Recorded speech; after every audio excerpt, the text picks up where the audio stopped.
Hello children, welcome to Ritu ma'am's online class. बच्चों, आज हम आपकी क्लास 5th की मैथ्स की टेक्स्ट बुक के फर्स्ट चैप्टर मछली उछली का 7th पार्ट करेंगे। देखो बेटा, पेज नंबर 13 पर हमने 6 सवाल तक कर लिया था। आज हम इससे आगे का करेंगे। आगे देखो बेटा, पहले महिलाएं मछलियां पकड़ने नहीं जाती थी, लेकिन अब झांसी और अन्य महिलाएं दिन में नाव पर जाती हैं। चीजें बदल रही हैं और उनका बैंक उनकी मदद कर रहा है।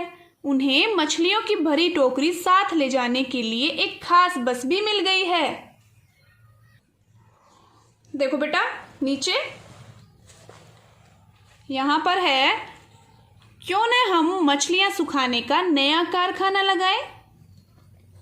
यहाँ ये महिलाएं मछलियां सुखाने का नया कारखाना लगाने की बात कर रही हैं। देखो क्या, मछली बैंक की मछुआरी ने मछली सुखाने का नया कारखाना शुरू करना चाहती है। पंचायत ने कारखाना लगाने के लिए उन्हें कुछ जमीन दे दी है। पिछले कुछ सालों में उन्होंने 74,000 रुपये बचाए हैं। उन्होंने पता लगाया कि कारखाना लगाने के लिए कितने पैसे की जरूरत है। कितने रुपए बचाए बच्चों? उन्होंने 74,000 रुपये बचाए हैं। पिछले कुछ सालों में उन्होंने सेविंग कर रही थी ना, वो पढ़ा था ना हमने पीछे। देखो आगे, फाजिला ने उन चीजों की सूची बनाई है जिनको खरीदना होगा। तालिका में हर चीज की कीमत और संख्या लिखी गई है। कुल खर्चा पता करो। हमें कुल खर्चा पता करना है कारखाना लगाने का। चलो नेक्स्ट पेज पर देखते हैं तालिका को। देखो बेटा, पेज नंबर 14 पर देखो, यहाँ चीजें लिखी हुई है, यहाँ प्रत्येक की कीमत लिखी हुई है और इस कॉलम में उन चीजों की संख्या लिखी हुई है जितनी चाहिए, और यहाँ निकालनी है कुल कीमत। देखो लिखा है, ताजे पानी के लिए खुदाई, उसकी कीमत कितनी होगी? 3,000 रुपये लगेंगे ताजे पानी के लिए खुदाई के लिए, और एक ही बार करानी होगी, एक संख्या लिखी है। तो देखो कुल कीमत कितनी हो जाएगी? क्या करेंगे? गुणा करेंगे, एक से करेंगे। एक ही चाहिए तो एक से गुणा करने पर उतना ही आएगा सेम। तो यहाँ क्या आ जाएगा? यहाँ हम लिखेंगे कितना? रुपये 3,000। ठीक है। अब देखो अगला है, मछली सुखाने के लिए बांस की अलमारियां। प्रत्येक बांस की अलमारी की कीमत है 2,000 रुपये और वे चाहिए 20। तो कुल कीमत कितनी आएगी? इन दोनों को गुणा करके आएगी कीमत। कैसे आएगी? गुणा करेंगे। देखो 20 को और 2,000 को कैसे गुणा करेंगे? 20 को जब इन तीनों शून्य से गुणा करेंगे तो तीनों शून्य ऐसे कैसे आ जाएगी? क्यों? क्योंकि शून्य से गुणा करने पर शून्य ही आता है। अब 20 को करेंगे 2 से गुणा, 20 दूनी 40। वेरी गुड, 40 रुपये 40,000 आया। देखो बेटा, यहाँ लिखते वक्त यह ध्यान रखना कि इकाई के अंक के नीचे इकाई का ही अंक आए और दहाई के अंक के नीचे दहाई का ही अंक आना चाहिए। अब देखो, सीमेंट की टंकी, उसकी कीमत है प्रत्येक टंकी की 1,000 रुपये, और 4 सीमेंट की टंकियों की कितनी कीमत होगी? गुणा कर देंगे। देखो 4 को जब इन शून्य से गुणा करेंगे तो कितना आएगा? शून्य शून्य ही आ जाएगा। ठीक है, 3 शून्य, अब 4 एकम 4।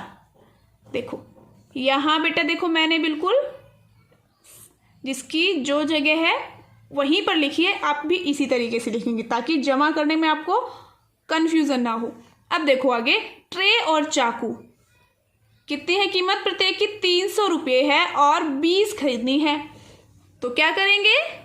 गुणा कर देंगे 20 खरीदने के लिए।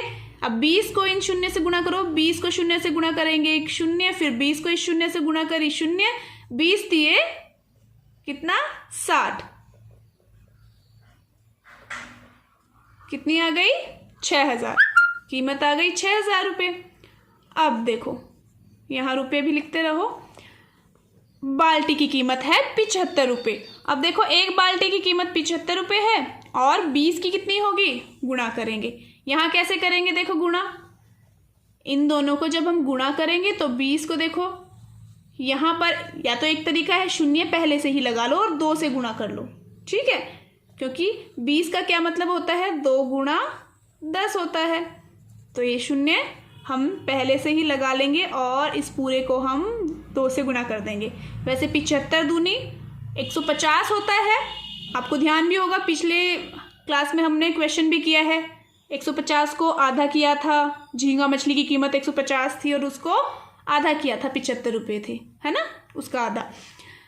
जब बशीर ने झींगा मछली खरीदी थी 75 रुपये की, तो वो आधी होती है। 75 रुपये 150 के आधे होते हैं, है ना। 1 किलोग्राम का आधा किया था हमने, आधा किलोग्राम आ गया था।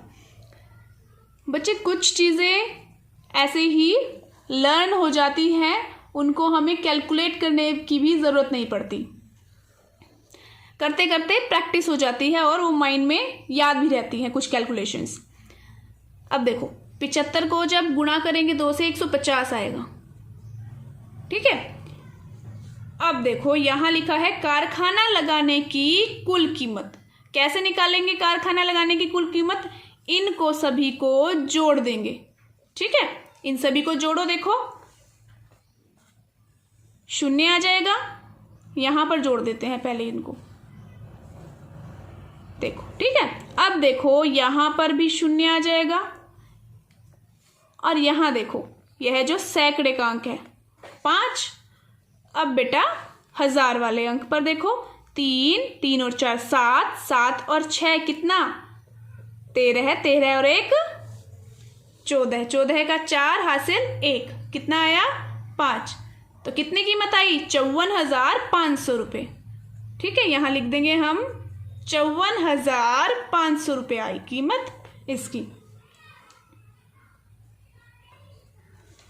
अब देखो नीचे, जब मछली सूख जाती है तो उसका वजन 1/3 रह जाता है।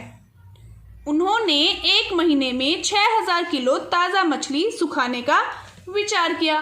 देखो बेटा यहाँ पर बताया है कि जब मछली सूख जाती है ना तो उसका वजन 1/3 रह जाता है, ठीक है। और 6000 किलो ताज़ा मछली सुखाने का उन्होंने विचार किया है। तो उन्हें 1 महीने में कितनी सूखी मछलियां मिलेंगी? अब देखो यहाँ किलो में है ना वजन। अब मछली सुखाने का विचार किया है 6000 किलो, और जब सूख जाती है तो वजन कितना रह जाता है? 1/3, मतलब इसके बराबर 3 हिस्सों में से 1 हिस्सा। तो कितना रह जाएगा? सूखी मछलियां कितनी रह जाएंगी? 6000 को हम डिवाइड करेंगे, भाग करेंगे 3 से, इसके 3 बराबर हिस्से हम करेंगे। देखो ऐसे भाग कर लेंगे हम, 3 एकम 3, यहाँ पर 3 दूनी 6 और 0 ऐसे की ऐसे। कितना आया? 2000। तो कितनी सूखी मछलियां मिलेंगी? 2000 मिलेंगी। तो बच्चों आज के लिए इतना ही काफ़ी है। इसका आगे का अभ्यास नेक्स्ट क्लास में करेंगे। इसके सभी पार्ट्स आपको मेरे channel educational vibes with Ritu Malik and educator पर मिल जाएंगे। वहाँ आप प्रैक्टिस कर सकते हो, समझ सकते हो पूरा चैप्टर अच्छे से, और बाकी के सब्जेक्ट्स की भी वीडियोस आपको वहाँ पर अवेलेबल हो जाएंगी।